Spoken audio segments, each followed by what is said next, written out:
Hola, vamos a iniciar con esta nueva clase del Plan Humanista para el curso de segundo medio. Lo que vamos a hacer el día de hoy es retomar algunos de los conceptos más importantes que trabajamos durante el primer semestre para reforzarlos con ejercicios, para que no se nos olviden antes de iniciar este segundo semestre después de la pausa que tuvimos. Uno de los conceptos que es más importante y que les va a servir a lo largo de su escolaridad, lo que les queda, son las tipologías textuales. Recuerden que habíamos dicho que mientras mejor sepamos distinguir qué tipo de texto estamos leyendo, más información podemos deducir a partir de el texto mismo. Entonces nos va a ayudar primero para situarnos en un contexto, después nos va a ayudar para saber qué esperar de la lectura. Por ello tenemos que reconocer qué tipo de texto vamos a leer. Y tenemos dos categorías que son las más importantes. Primero tenemos los textos literarios, que nos presentan un mundo de ficción y cuyo propósito es artístico o estético. Buscan entretener, transmitir enseñanzas o hacer reflexionar, transmitir emociones también. Presentan un lenguaje especial que le otorga valor estético, o sea, se trata de embellecer de alguna forma el lenguaje, de hacerlo llamativo. Y este tipo de lenguaje se llama connotativo o figurado, y es un lenguaje que yo tengo que desentrañar, o sea, yo tengo que interpretar este lenguaje. Tiene una subdivisión de géneros, que son las que podemos ver aquí. El primero es el género narrativo, que es cuando se nos cuenta una historia, cuando hay personajes. Puede ser un cuento, puede ser un microcuento, una novela, puede ser una leyenda, un mito. En todas esas formas se presenta el género narrativo. Luego tenemos el género dramático, con sus tres formas más importantes, que es la comedia, la tragedia y el drama. Género dramático. Aquí también se cuenta una historia, pero se cuenta de la voz desde los personajes que la están interpretando.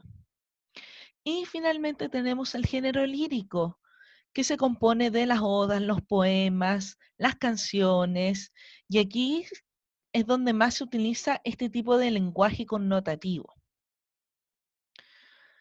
Luego tenemos los textos no literarios, que nos presentan un mundo que es mucho más objetivo. Su propósito es ofrecer información, persuadir y dar opiniones. Hay aquí un lenguaje sin valor estético, lo que no quiere decir que todo el lenguaje se presente de esta forma. También podemos encontrar lenguaje connotativo en algunos de estos tipos de textos. Por ejemplo, los argumentativos. Por ejemplo, la publicidad también. Presentan la realidad de forma objetiva.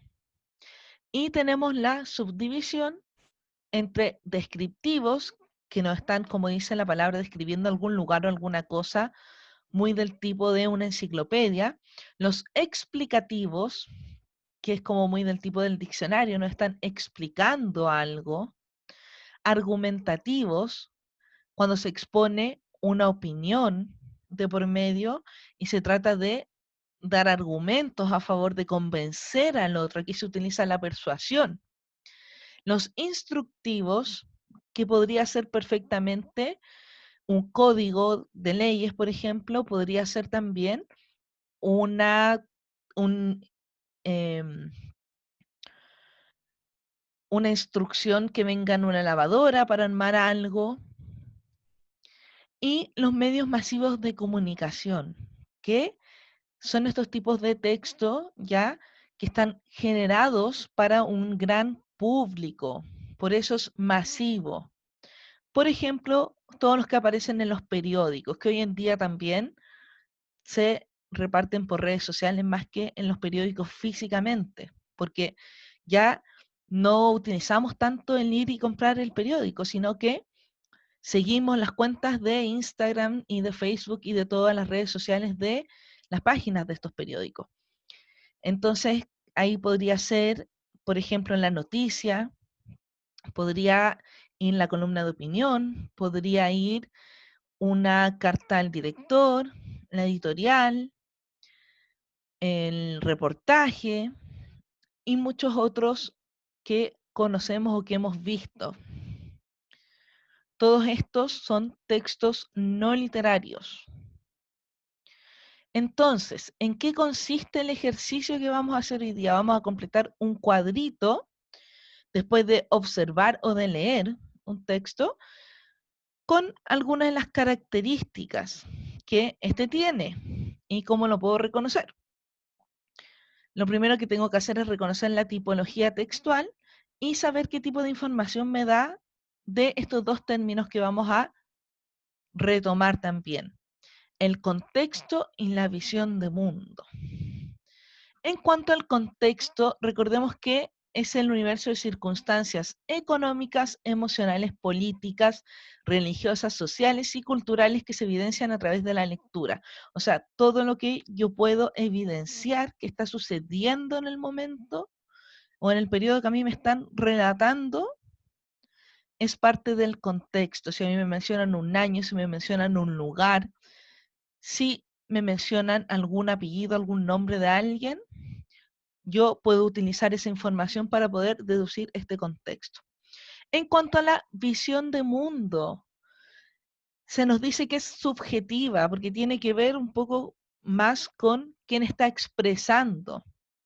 Entonces, es un conjunto de ideas que tiene una persona o una cultura en una época determinada, como si me pusiera unas gafas y viera lo que está viendo esta persona, cómo es el mundo, cómo percibe el mundo esta persona, la forma en que el ser humano aprecia su realidad, sus costumbres, su forma de ser, sus creencias.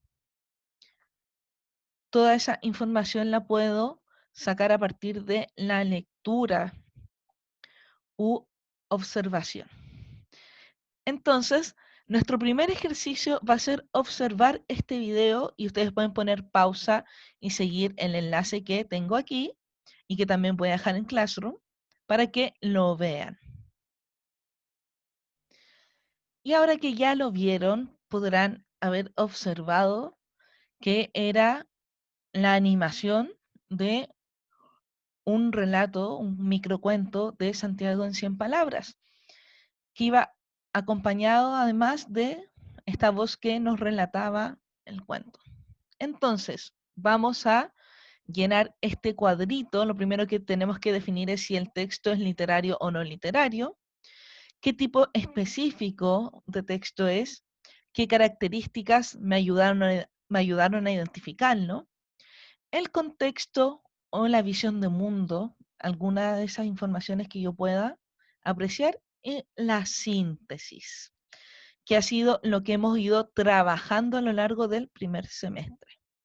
Yo les recomiendo que hagan pausa y que escriban para ver si estaban en lo correcto con las respuestas que vamos a entregar a continuación. Primero, pertenece a un texto literario. ¿Por qué es un texto literario? Porque, como les dije, esto pertenece a un microcuento que está siendo narrado a la vez que se presenta la grabación o la animación. ¿Qué tipo específico? Microcuento pertenece al género narrativo. ¿Qué características lo identifican? Hay un narrador que nos cuenta sobre un suceso a lo largo de un periodo de tiempo. ¿Cuál es el contexto? Chile, ciudad de Santiago. ¿Y cómo lo podemos identificar? Porque se mencionan dos calles de la ciudad de Santiago. ¿Qué sucede con la visión de mundo? Se presenta una sensación de orden en la ciudad. El personaje dice que es como si todos se pusieran de acuerdo o que guardaran secretos. ¿Y cuál podría ser una buena síntesis? A un joven le llama la atención un basurero que ve a diario y que nadie utiliza. Vamos a ir con un segundo ejercicio. Esto se llama el velo. Esta soy yo cuando tenía 10 años en 1980. Esta es una foto de mi clase. Soy la última de la izquierda. Por eso no se me ve. De izquierda a derecha, Golnaf, Manshit, Narín y Mina. En 1979 estalló una revolución que más adelante se llamó Revolución Islámica. Luego llegó 1980, el primer año en que fue obligatorio llevar velo en el colegio. A nosotras no nos hacía gracia ponérnoslo, sobre todo porque no sabíamos el motivo. Y ahí se aprecian conversaciones.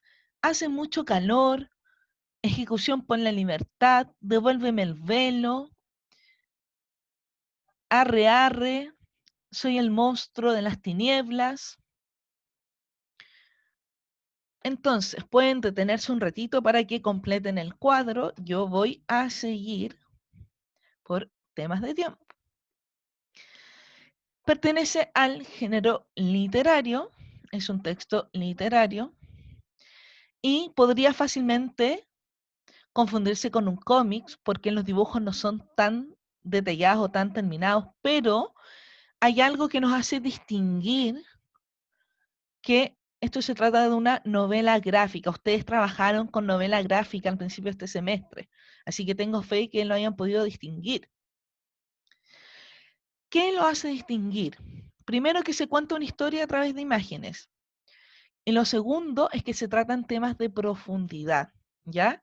Aquí se están dando características de un lugar en específico y un impacto en la vida de alguien y en países que se ven afectados por una religión y por cambios estructurales mayores. Entonces, esa era una de las características de la novela gráfica, que no solo trataba temas de entretención, sino que además aportaba temas de profundidad, de cosas que estaban sucediendo en la sociedad. Contexto, visión de mundo. El contexto son los países que están bajo la religión del Islam en años 1980 y 1979 se mencionan. Utilización del velo por parte de las niñas y el cambio que se produjo en una cultura y cómo afectó la cotidianidad.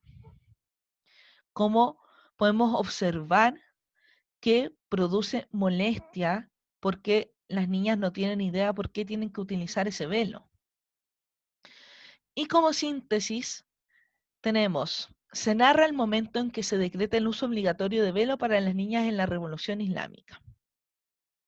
Y vamos con el tercer y último ejemplo, que dice, licencias médicas por COVID-19 totalizan más de 500.000 al 22 de julio. Si bien las cifras oficiales indican que existen casi 350.000 contagiados desde el inicio de la pandemia, las licencias superan ese número, pues también incluyen las preventivas. Este 2020 podría ser un año récord en emisión de licencias médicas electrónicas. Esto, sin duda, incidido en buena parte por el COVID-19. De acuerdo con un estudio elaborado por la Asociación de ISAPRES a partir de datos de la Superintendencia de Seguridad Social, entre marzo de este año y el 22 de julio pasado se emitieron 2.272.974 licencias médicas electrónicas, incluyendo las relacionadas al COVID-19 y las que no. Esto daría un promedio de 450.000 licencias emitidas por mes. Por lo que con este supuesto y considerando todo anterior, desde la asociación estiman que 2020 podría cerrar con cerca de 5,4 millones de licencias médicas electrónicas emitidas, 23% más que las emitidas en 2019, lo que significará 1 millón más que las registradas el año anterior. Prosigamos. Pueden parar el video para que completen el cuadrito y vean si las respuestas están similares. Es un texto no literario. ¿Por qué? Porque nos entrega información. No nos está relatando una historia, sino que nos está entregando datos e información sobre un suceso. Entonces, es no literario. Tipo específico de texto, medio masivo de comunicación. Es un texto que podría aparecer en un periódico. Y se trata de una noticia. ¿Qué características lo identifican? Tiene un titular, una bajada y un cuerpo. O sea, cumple con la estructura de una noticia, informa acerca del acontecer en el país. Contexto y visión de mundo. Chile, año 2020, pandemia COVID-19. se registra un cambio con respecto al número de personas que requieren licencias médicas en comparación con años anteriores. Síntesis, aumento en el número de licencias médicas a partir del COVID. Espero que hayan podido concretar sus cuadritos y que sus respuestas hayan estado muy parecidas a lo que eran. Que se encuentren muy bien y ya nos vemos la próxima semanita. Hasta la próxima clase.